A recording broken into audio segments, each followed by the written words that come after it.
Silverstone is one of those funny companies for me. A lot of the time I look at their products and I go, wow, this is really well designed and the build quality is fantastic, but who the heck would want one? And that's what the ML05 was to me. At only 7 liters of internal volume, it's one of the smallest cases on the market, but when they sent me the sample, I just couldn't figure out who they were targeting with it.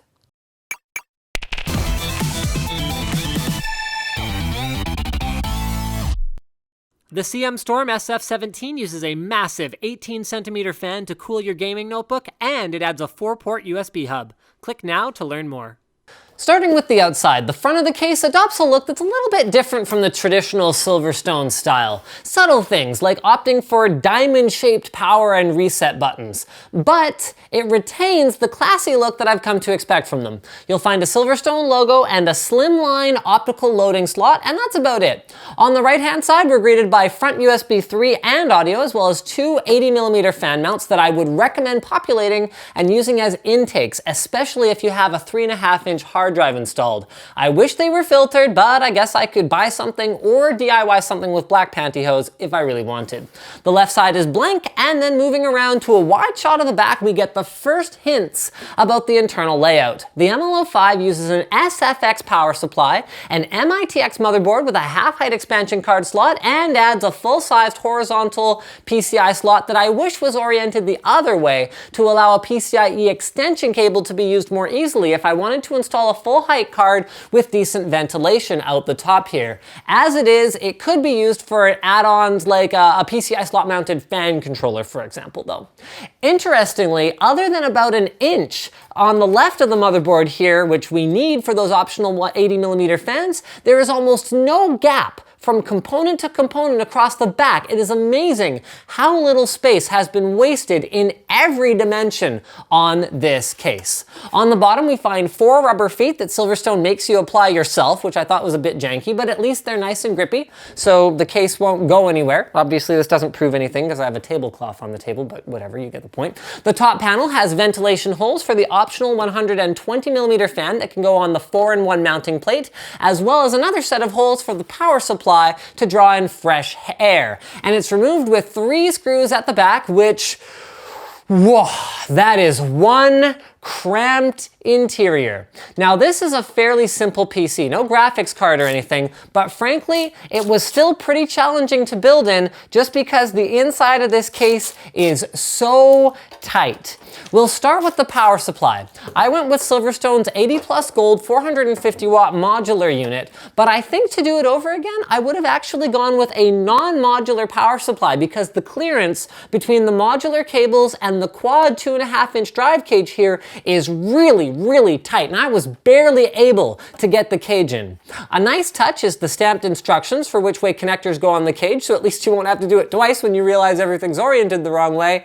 And actually, for that matter, the way that they key the cross brace so that it only goes in one way is another nice touch as well. It's little things like this that make a builder's life less frustrating. Speaking of frustrating, you would have to be some kind of a wizard to actually get 4 SSDs in there. Data's okay, especially if you use thin wire low profile cables like Silverstone CP11s, but unless you're using a custom power splitter, it just doesn't seem realistic to get all 4 of those drives powered up.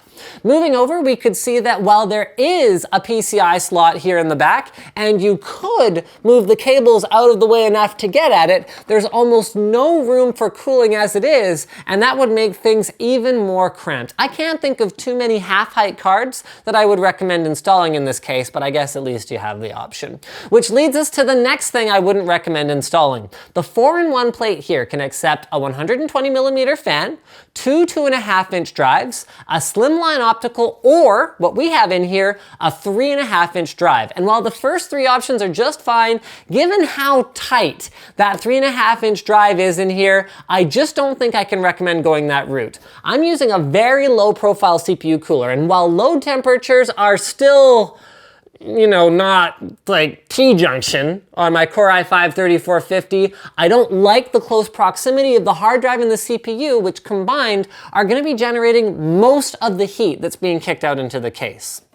As far as final thoughts go, the manual is excellent as always and doubles as a build guide, and the case construction is very, very solid. There's almost no flex to it and thick metal everywhere that makes the finished product feel more like a piece of equipment versus a PC. But the finishing touches are not quite up to the same standard that I expect from Silverstone. I mean, it's just little things, like the inclusion of silver screws instead of black ones on the outside, and the fact that it comes no thumb screws instead of, regular screwdriver screws on the back. It only comes with 2 zip ties. I mean, it's not like there's much room for cable management inside anyway. And these are very minor complaints, especially when you consider the price. It's just that I have very high expectations for Silverstone, so I felt like I had to say those things.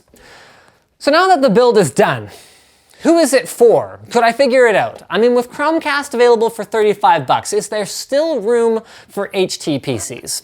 I use one, and the functionality is better, but I don't pay for most of my computer hardware, and I doubt I'd be willing to spend the money on a high-end machine like this if I did. I guess the best use I can think for it would be as a SteamOS gaming machine, when Intel drops another generational improvement or two on us in terms of onboard graphics performance, or as an in-home streaming box using Steam and playing games right now. Intel's latest CPUs have great hardware H.264 decoders, and with a separate powerful rig elsewhere in the house, you can actually get a great gaming experience on your TV even without a powerful media center PC.